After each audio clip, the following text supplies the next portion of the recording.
Who's here? All right, I'd like to call the regularly scheduled Board of Selectmen meeting for Monday, March 20th, 2023 to order. The first order of business is pledge allegiance. Charles, would you please? As is our tradition. I pledge allegiance to the flag of the United States of America, to the republic for which it stands, one nation, under God, indivisible, with liberty and justice for all. Perfect timing. Get to do the pledge of allegiance. All right, item 2, public forum.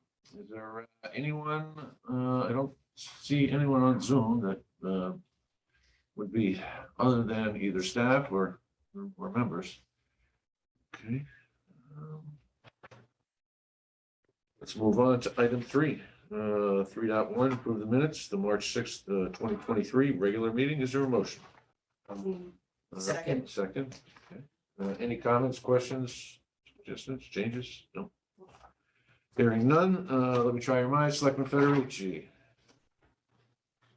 That's an aye, I take it? That's an aye. Thank you. Those in the room? Aye. That motion carries unanimously. Item 4, Board of Education, Director of Operations and Facilities, Cliff Gurnham. Good morning, Cliff. 4.1 is to consider and take possible action on the purchase of replacement bookcases and furniture from Red Thread under state contract number 14 PSX 0303. Floor is yours, Cliff. Great, thank you and good morning. So this is the second part of 3 phases that we're doing at Cox for the renovation project for the media center. So this is incorporating a large scope of the, again, bookcases and other furniture that will be used in that location. So we did come off the state bid again with this proposal. It's been reviewed by the Standing Building Committee and was recommended to award to Red Thread in the amount of $81,653.10. Great. Is anyone want to put that in form of a motion? So moved. Second. And a second. Any comments or questions? No, hearing none. Let me try your minds. Selectman Federici. Aye. Those in the room? Aye. That motion carries unanimously. 4.2, discuss and take possible action to approve the installation of a replacement unit ventilator in room 29 at Melissa Jones by Rotolo Mechanical. Cliff? Right, so it was either a month or 2 months ago now, you had approved the purchase of a new unit ventilator for room 29 through the actual vendor. I think it was Swan Associates. This is for just the install of that unit once it comes in. The lead time, I think, was about 10 to 12 weeks. We went out, we got 3 proposals from local vendors to have this installed.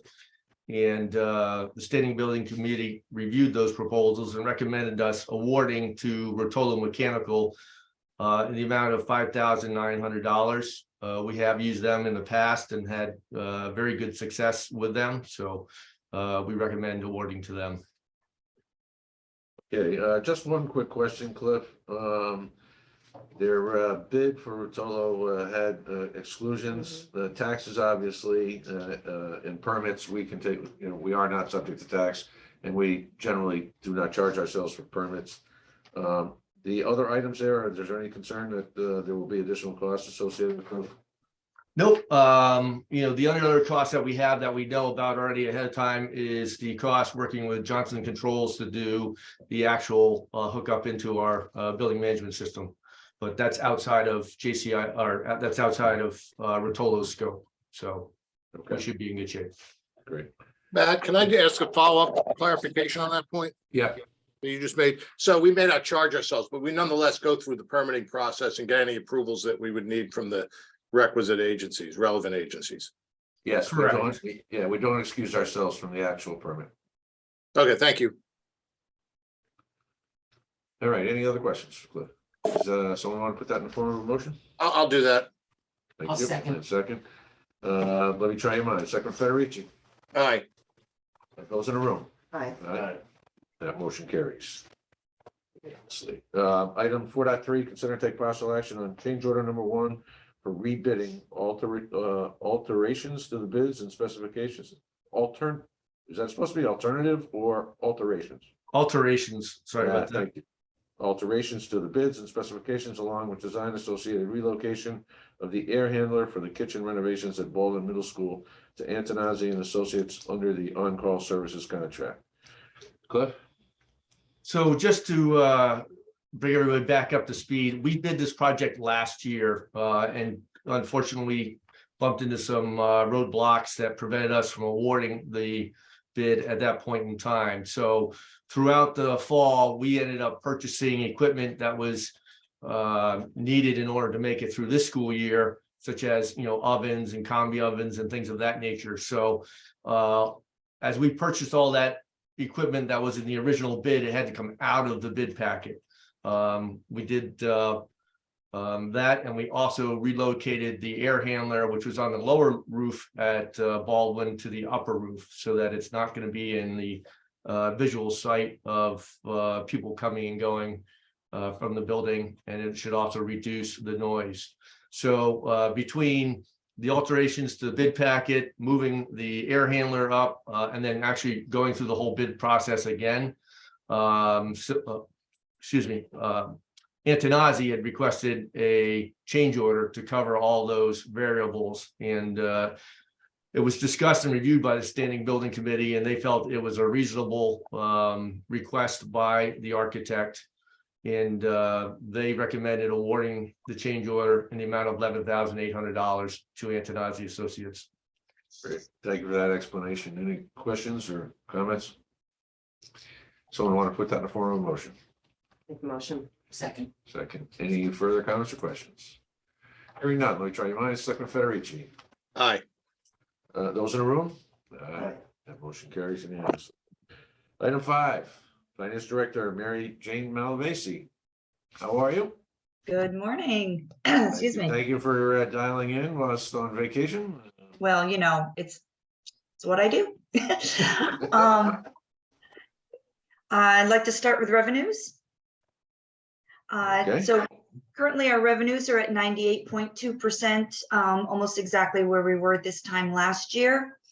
The only department that is kind of lagging behind is Park and Rec. We've talked about that before. They're only at 40% at this point. But we have other departments that are more than covering the shortage at this point in time. So other than that, I don't have any other comments. Okay. Anybody have any questions on revenues? Youth and family is running. Is that a timing issue? No, that's just the number of cases that they've been handling. And I think we increased year over year for the fiscal year 23-24 budget. Yes, we did. Their original estimate, and we increased it based on the fact that these cases continue to exist. Yeah, I remember we had people. Right. So any others? Natural resources is just trees. Yeah, MJ, National Resources, let's see where it's what. Well, yes. Those are other permits for, I gotta look down in the. Inland wetlands, right? Yeah, inland wet, Inland it's not trees. Yep. It, I think I reported on it last month. Yeah, it's just the inland wetland fees for the commission fees. Is that permit- just the fees, or, because I know we've had to hire third-party consultants for review. Would there be a net out with that eventually? My understanding is the developer gets charged for the fees. We actually engage them, pay them. So is there a possibility there's something like that in here that we could? It's possible if they have hired a consultant specifically for such a case as that. The increase in fees in here would be showing as an expense on the other side. Okay. Good. But we don't know specifically. Yeah, we can what these look fees into are. that. Let's look into that one specifically. Yeah, I'd have to look because I think I reported on what that was. I think I Really sent that to the Board of project. Finance last time, so. Yeah, I know we've, the wetlands, in the wetlands and engineering and planning, decided to utilize an engineer for the BC2 project. And And Wasn't although that Hubbard is Road a big underway, it project? probably hasn't been completed and billed by yet. Isn't Hubbard Road a big Yeah, wetlands Hubbard issue Road. too? Yeah, but, was that last fall? Summer, fall, can't remember. Just flies by. We'll find out what it is, if in Yeah, fact. I had received confirmation from Kevin for the last Board of Finance meeting. I'm not logged into my work computer, so I don't have my email, but I'll certainly get that to you. Okay. Thank you. All right, anything else on revenues? No? Okay, want to go to expenses? Certainly, let me just bring it up here. The system is a little slow at my house, so hold on. So expenses are at 67.6% expended right now, which is exactly overall where we should be. Most of the items that are at a little over 70% are all timing issues, IT, such as IT and that type of thing. We really don't have any issues at this point. As you know, we monitor fire on a monthly basis. We do have somebody out on military leave at the moment, which will get reimbursed back for their replacement salaries when they complete their service. But otherwise, I didn't really have anything to discuss other than things that we've already talked about at prior meetings. And we still have over 1.1 in encumbrances. Correct. That's pretty standard at this time of the year. Yeah. As you can see, specifically public works, a lot of that might be able to go back once the winter is over. Great. On debt retirement, the interest. So we budget we budget to use some of our premium credits. For that, I actually this morning, while I was waiting for the meeting to come on, made a note in my calendar for next month's Board of Selectmen and Board of Finance meetings to actually request the transfer of those credits so we can make those two lines whole. We wait until after February to be sure that all of our payments are made, including our lease payments for the energy performance contract. So next month, we can make those whole next month. And that'll include any other, I don't know if they're monthly or is that all just the? What you see right now is the final expense period for this fiscal year. Okay, Everything has been all right. paid. We budgeted the use of $85,000 worth of premium credits. And as you see, between the overages on principal and interest, it's approximately that. Okay. I'm noticing that we're over budget in vehicle maintenance pretty much across the board at this point. It's not really a question, just a comment that as we try to address that in the coming year's budget through our capital, it's necessary. The vehicles are all, they need to be replaced. Correct. And just prices for parts through that is really skyrocketed this year. Anything else on expenses? Nope. Assuming folks don't have any questions on warrants, those are usually saved for tonight's meeting with the Board of Finance. Well, I'm not even going to be able to attend this. Mary Jane's on her own tonight, so. So That's okay. I'm on Zoom. I'll just pretend I can't hear them. No, just kidding. Now watch my internet go down and I'll really kick myself for that comment. Yeah. There's always the phone. I know. It's funny, you're joking. Both my phone and my computer reset this morning and it was like quarter after. I wasn't sure they were going to finish their cycle before I was able to pop in. It's just my luck. I make a stupid comment like that and then it happens. So Okay, medical.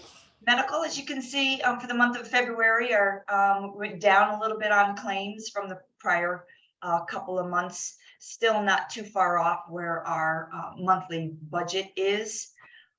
As far as catastrophic claims, we did jump double the amount in February. We're covering a little over 300,000 at this time, which is still only 13%. But we went up to, we have 17 total people over the 75,000 limit, and 4 of those are over the 155. So I think that's jumped up a few. I think we were at 14 maybe last month.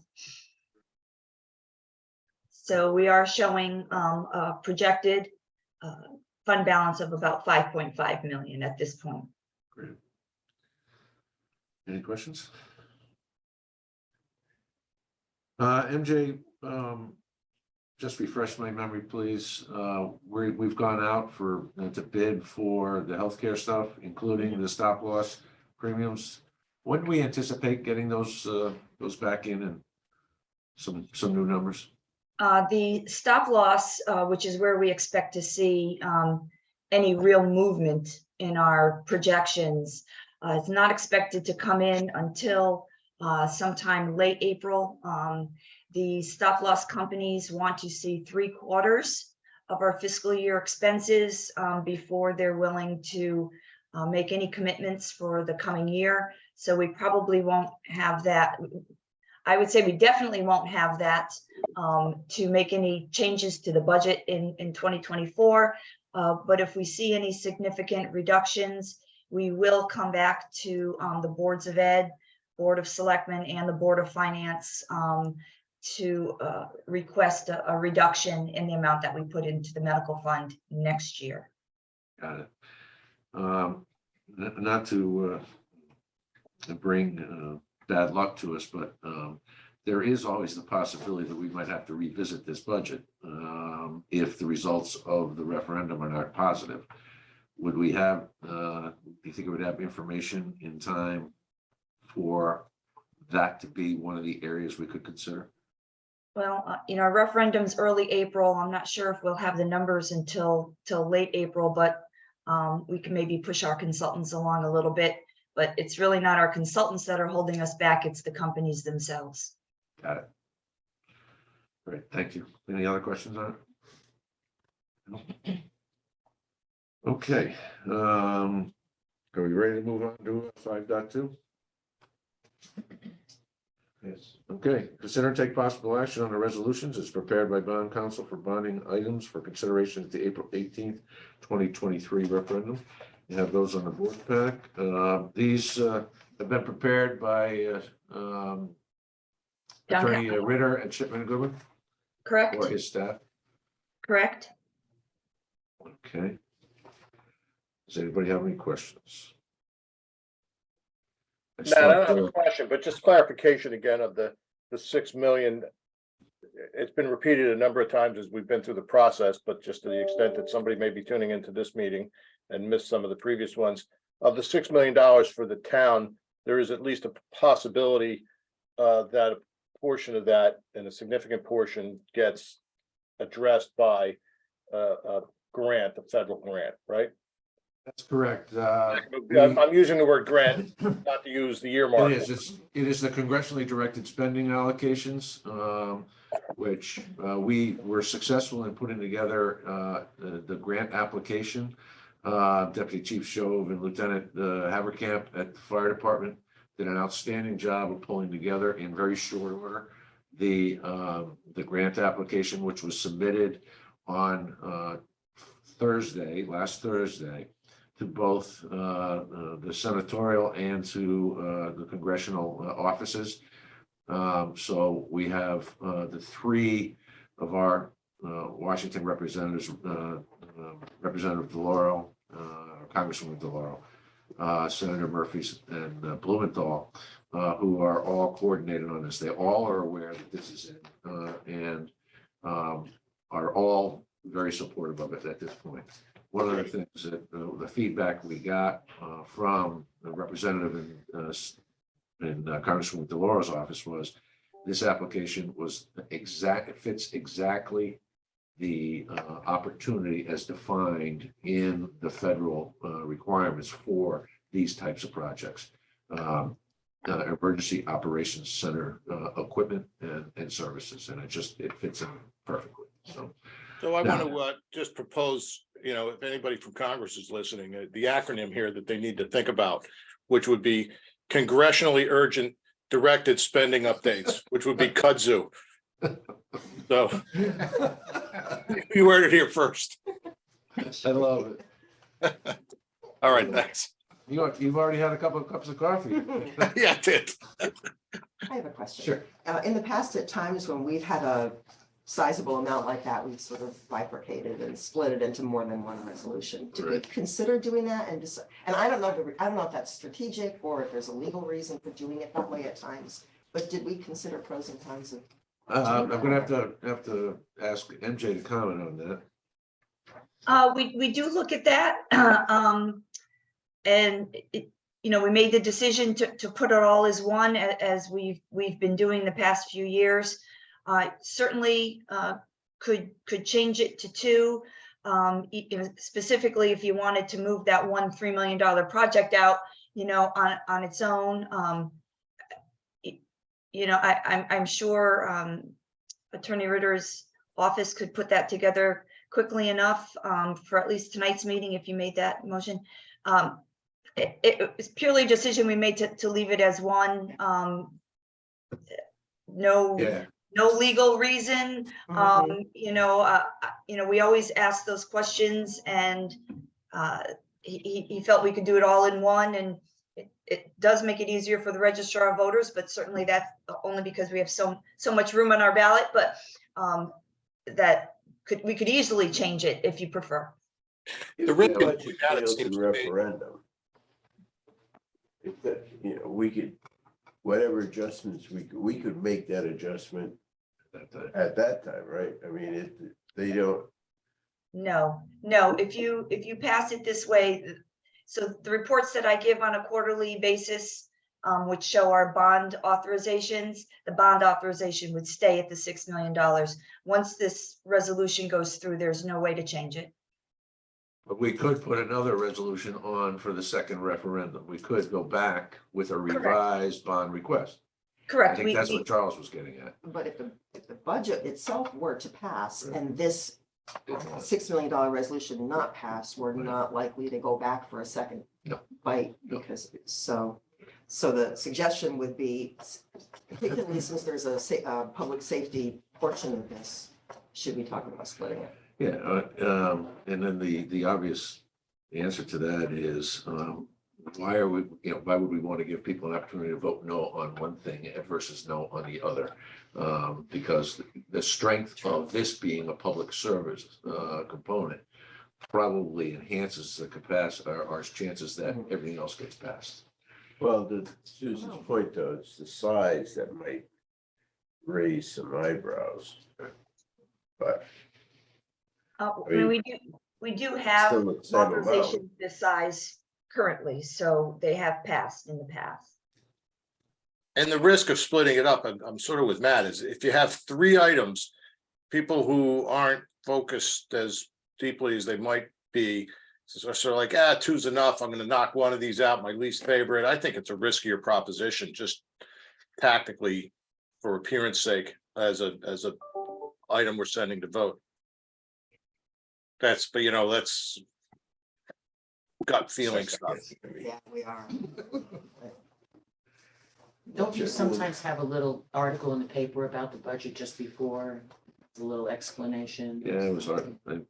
Friday morning, I was sitting with Ben Rayner or something about that. I mean, do you just say something that this, is gonna potentially be, the $6 million is partly Oh, absolutely. from outside sources? Absolutely. Well, we may not need all 6 million. That's Right, why they were exactly, saying, yeah. is that there is Yeah. a strong possibility that we'll get grant monies Right.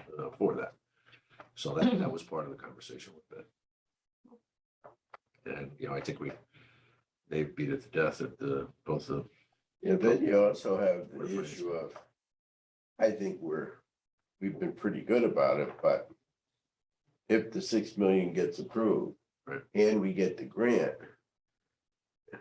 we always have the potential of something else popping up. Well, it would have to be within this definition, right? Right, the Clearly. bonding's a little Yeah, bit, we're just over, yeah, bonding's a lot more restrictive. We can't just, yeah. So, Susan, just to your point, the other major components of the balance of this are public safety related. A fire truck Mhm, and an ambulance remount, which is, I think, about another $1 million. true. So if we were to do that, I would think we'd split off all the public safety Oh, from the other stuff. I see, yeah.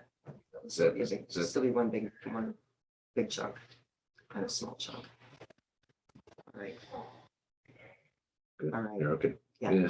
Yeah, it would have been good to have more time to think about this, I guess, if there's ever any way of. You know, unfortunately, we didn't contemplate it. I think a week and a half ago probably would have been the time to think, oh, how should we structure this? But Mhm, usually we leave that to the attorneys anyway. right. So that, and then theoretically, there'd be more bond council costs associated with putting together two separate resolutions, so. Sure. Okay, anything further? All right, is there a motion to, approve the resolutions and pass them along to Board of Finance for their considerations? So we're voting on both the town and the school at the same time. Yeah, Okay, so moved. Second, anything further? Try your minds, Selectman Federici, Aye. those in the room? Aye. That motion carries unanimously. Thank you. Item 5.3, consider and take possible action on the resolution and notice of the annual budget, excuse me, town budget meeting and budget referendum. Is there a motion? So moved. In a second? second, This is obviously largely perfunctory. This is defined in charter that this meeting has to take place. And that the adjournment of that meeting would automatically move the question of the budget and subsequent to the bond resolutions to referendum 2 weeks after after this meeting. So any questions or comments? All right, we have a motion on the floor. Let me try your minds, Selectman Federici. Aye. Those in the room? aye, Aye. That motion carries. Thanks, MJ. Before we move on from that point, again, I feel like everybody's watching it this week for some reason. This meeting can get sort of lost in the shuffle, and it's an important meeting, and I encourage people to come out and, see what's on the agenda and to attend if they can. Right. Yeah, agreed. There is a growing interest in this meeting, which we can share some information with you later. Okay. All right. Okay, excuse me. MJ, good luck tonight. Sorry to leave you on your own, but no Item problem. 6. Thanks, everyone. thanks, MJ. Thanks, MJ. Item 6, town engineer. Please, yeah. Good morning, I'm Good Michael morning. Chicharella, our Mike is there as well. assistant town engineer. I don't know if you've met everybody, have you? No. Hi. Welcome. You've been here about 6 months now? No, Almost 2 years. almost 2 Oh. years. I thought you were our new person. You are, but not as new as I thought. Yeah, Michael's been doing a great job. He was a graduate of Quinnipiac right out of school and I do remember that, somehow I thought it was more recent. been doing a great job for us here in the engineering department and I did task him with this ADA transition plan, which is the first item we're going to discuss. Having attended a seminar prior to being employed here about the need for ADA transition plans. When the Safe Streets Task Force went out for a consultant to do the plan, the Safe Streets plan, I had them include in the scope of work the task of inspecting and recording all of our sidewalk and handicap ramp infrastructure, because I knew that was part of what we needed for an ADA transition plan and didn't have in our possession at the time. It was a pretty big work effort. So the consultants did go out and document the location and condition of all this infrastructure for us. And that was a huge help in being able to then develop the ADA transition plan. And this is to address not only sidewalks in the, in the roadway system of which the town is responsible for, but it also addresses ADA accessibility of our town facilities, including some of our parks and buildings for sure. And working with some of the other departments like facilities and building department. Michael was able to put together this plan, so I'll let him just update you on what it is specifically. So the ADA transition plan, it pretty much addresses who's responsible for taking in complaints or grievances from employees or from just citizens within town.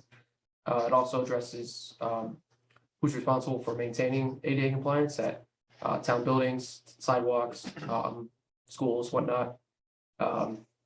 Also goes into detail what are, as Janice was saying, the sidewalk inventory, what our condition is of all of our sidewalks, and where upgrades are needed to bring all of our sidewalks and curb ramps into compliance. And then also addresses conditions of our crosswalks, traffic signals, signage, and what our procedures are for upgrading those, to also bring those into compliance as well. This is a significant body of work. You were out walking around a lot, weren't you? Driving around? Well, Or you use. the consultant, yeah, did They did all the the majority of the spreadsheet analysis that you see here. We have so many state roads, well, not so many, but I guess with 146 and everything. How is that coordinated with the state? In particular with the crosswalks and sidewalks and that type of thing? And who has precedence if there's an issue? So with regard to state highways, there's a policy in place that any sidewalks that are along a state highway, our maintenance and responsibilities are deferred to the town. And then through our ordinance, our sidewalk ordinance, the town then defers the responsibility to the adjacent property owner for snow clearing. The town does take on the responsibility of repairs and replacements and extensions of sidewalks in both the state and town right of ways. At times, the state is evolving slowly, but it's evolving the DOT with regard to complete streets. Many years ago, even if a state project included sidewalks as part of a road reconstruction, the town actually had to upfront the money to the state to have those sidewalks built as part of the project. They've since now been including that in their own budget for the project. And therefore, there was not a direct cost for the construction of those new sidewalks, such as what we see at the roundabout that was done at the state, the town line. They worked with us, me as the engineer, to identify where we wanted sidewalks included. And we were able to show that as part of the Route 1 West study that had been done a few years back with planning and zoning, that they had identified that section of Route 1 as an area for sidewalk building. And so using that plan in place, they included the construction of those sidewalks along the frontages. Now, those adjacent property owners are responsible for the snow removal in the winter time, but and the town's responsible for future maintenance.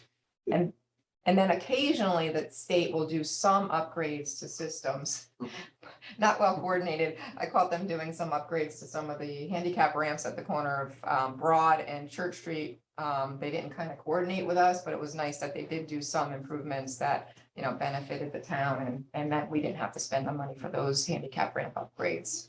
Well, the two that come to my mind quickly are the intersection of Boston Whitfield River, that beautiful intersection that we have, and the changes that they made, and the change to the crosswalk and everything. And needless to say, as somebody that has to use that intersection often, it's still problematic.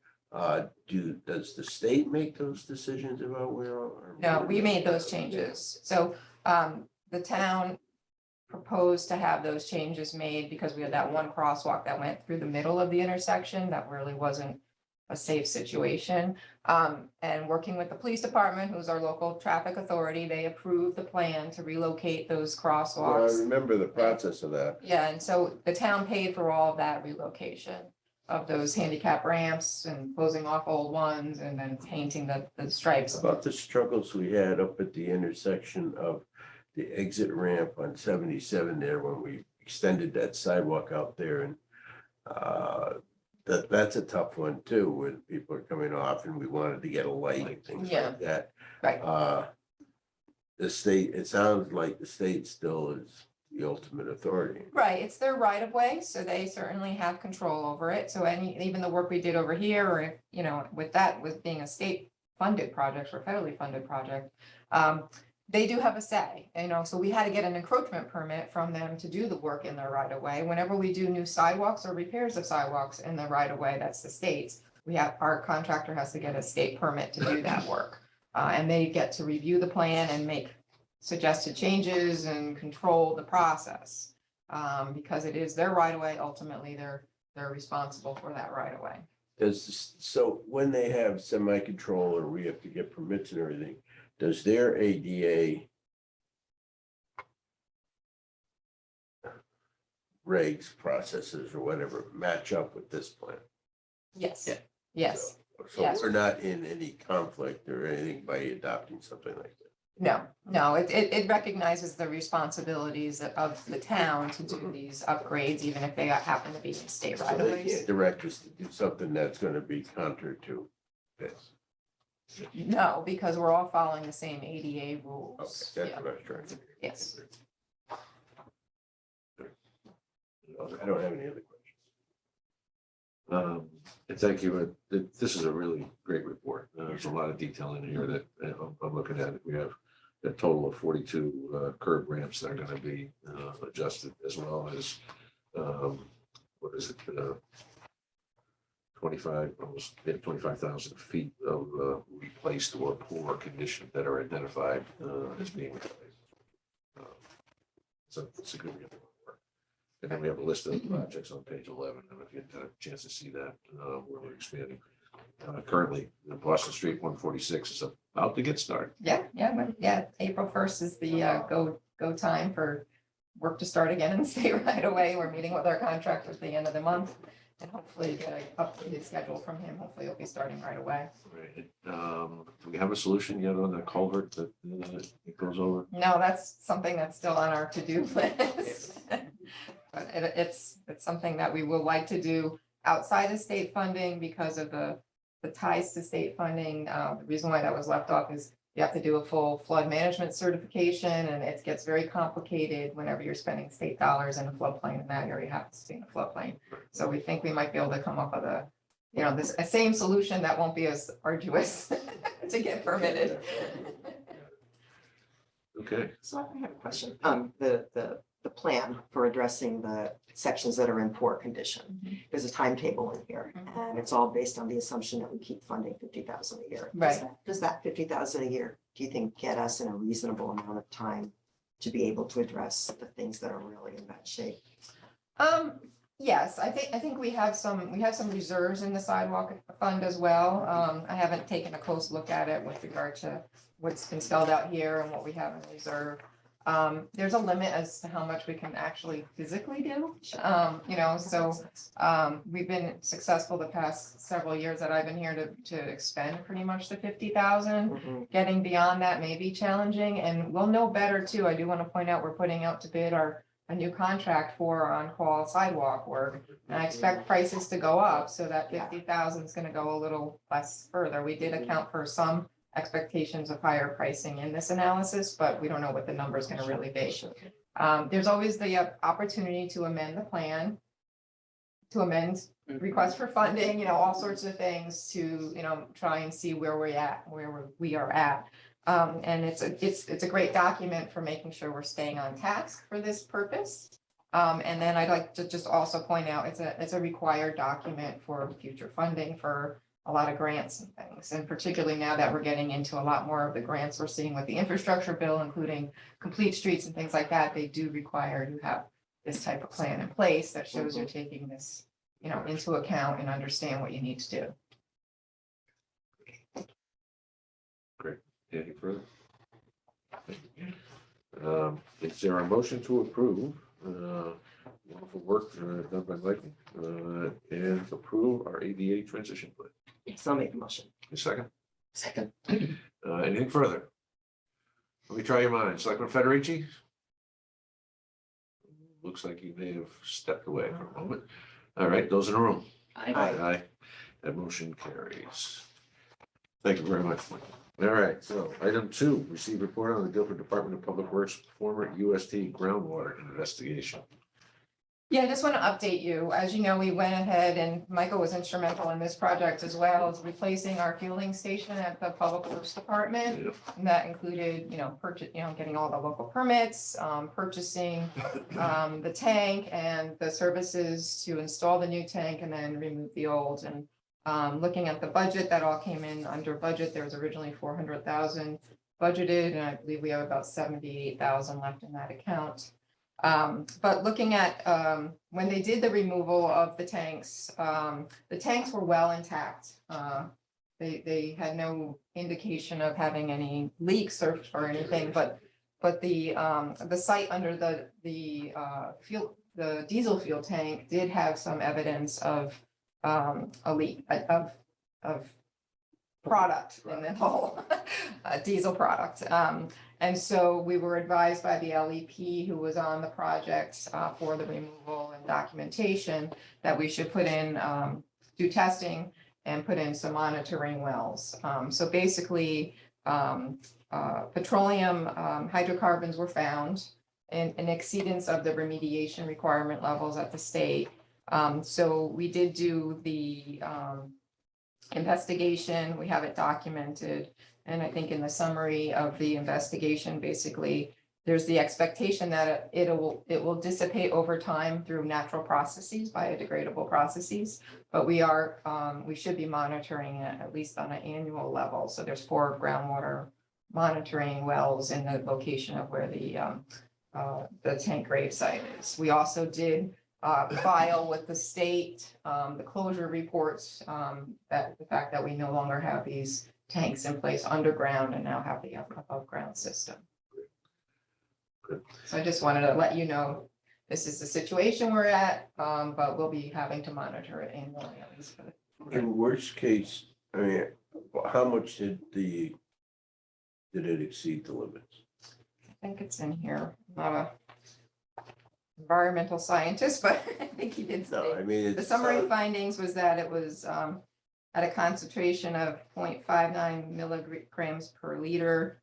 And I think the groundwater protection criteria is established at 0.25 milligrams per liter. Oh, Yeah, it's Okay, worst case scenario, in January, I guess we're gonna test it again. right. And it doesn't work out. Does the state have any parameters of the next, thinking worst case scenario, what would happen? I think we would probably be monitoring it for a couple of years at least, to see if over time the So they'll bio. give it a couple of years. Yeah, we would follow the advice of the environmental professional, but his advice currently is to monitor it annually.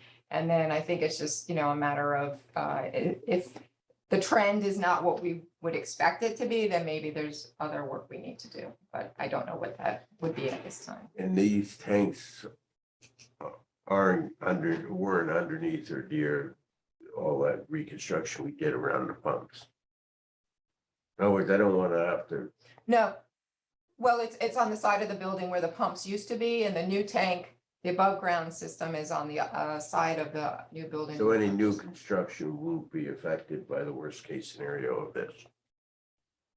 Right, there's no plans to There's build no, anything on yeah, top of that area. yeah, there's no plans to do any work there. And we believe that it may have been caused by, like an overfilling situation at the tank when it was filled, and that's, Accidents happen. I guess, yeah.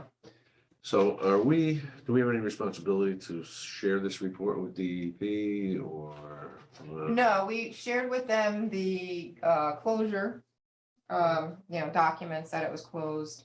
I could double check with our consultant to make sure we don't have to do that, but I think as long as we have the documentation, and we're doing the due diligence, I don't believe there's a need to, and if there is from his recommendation, we'll do Then that. we'll do it. Yeah, The other question is, there is the potential for future construction on that site. So Right. we as property owners would probably have to disclose this Oh, yeah, in a transaction if we were to sell Absolutely. that facility, assuming we move Public Works Right. to and that's, Long Hill. and that's the unfortunate risk you take with underground storage tanks, and that's why the transition to above ground storage tanks townwide has kind of been going on for a number of years, because of the, added potential for this type of thing to happen. Okay. Well, thank you very much. You're for that welcome. report. Yeah. Good work. Mike. Thank you. Janice, I was at Friends and Company last night and my people were looking at the paintings around the wall and they said, well, I wonder who did those. And then they said, oh, I forget your husband's first name. Stephen, They said, Steve replaced it. I said, oh, and then I went blah, blah, blah. So anyway, and people really liked them. thank you, yeah, that's great work. Thank you both. Have a good day. Huh? Thank you too. Okay. We're on to item 7, appointments and resignations. 7.1, act on a resignation received from Jennifer Newton Blackwell from the Inland Wetlands Commission. Is there a motion with appreciation and regret? So moved. Is there a second? Try your minds, Selectman Federici. Yes, that's all aye with your waved hand. Those in the room. Aye. The motion carries. Item 8, request for use of town property. Act on request from the Guilford High School to use the green on June 16th, 2023 for the Guilford High School graduation. Is there a motion? So moved. And a second. Second. Try your minds. Selectman Federici. Right. Aye. Those in the room. Aye. That motion carried. 8.2, act on request from the Guilford Keeping Society to place a sign on the green advertising its wine tasting taking place April 22nd, 2023. Is there a motion? So moved. Second. I hope to go. I just point out that that is usually at, and I think it is at the Medadstone Tavern. Yeah, It's not on the yeah. screen. Yeah, there it is. So this is just a Well, sign. I thought the one at Medad Stone was the beer tasting. This one is the one, We're doing a wine tasting. Yeah. Is it Medad? Well, hopefully there's one of each. One of each, you're right. I believe Beer it's is in the at, fall. I think, it's at the tavern. That's what Bob told me. Told Bob me. It Perkins. is, yes. All right, let me try your minds. Selectman Federici? Aye. Those in the room? Aye. That motion carries. Act on a request of the country school to place a sign in the green advertising its summer camp registration taking place March 19th to April 30th, 2023. Is there a motion? So moved. Second? Second. Let me try your mind, or any comments? Let me try your mind. Selectman Federici? Aye. Those in the room? Aye. Aye, that motion carries. Item 9, committee reports. Sandy? Nothing at the moment. Nothing at the moment. Good. Okay, correspondence, public works report or building report. Any comments or questions? Okay, hearing none. Old business. New business. Public forum. Seeing none from the public, probably not going to happen. Item 14, discuss and take possible action on appeal from a resident in accordance with section 247-31 right of appeal. Article 7, elderly tax relief program, an executive session will be required. So is there a motion going to executive session? So moved. A second? Second. Let me try your minds. Selectman Federici. Aye. Those in the room? Aye. Okay, let's stop recording. Is there a motion to come out of executive session? So moved. Second. Let me try your minds. Selectman Federici. Aye. And those in the room? Aye. The motion carries unanimously. In executive session, there were no motions made, no actions taken, but as a result of some of the conversations, there were 2 tax relief appeals that were discussed. And as typically, we do not disclose the name of those in the public session. So is there a motion to approve the 2 appeals that were just presented and discussed in executive session? So moved. Second. Let me try your minds. Selectman Federici. Aye. Those in the room? Aye. That motion carries. Trey, you can stop recording at this point. Yep.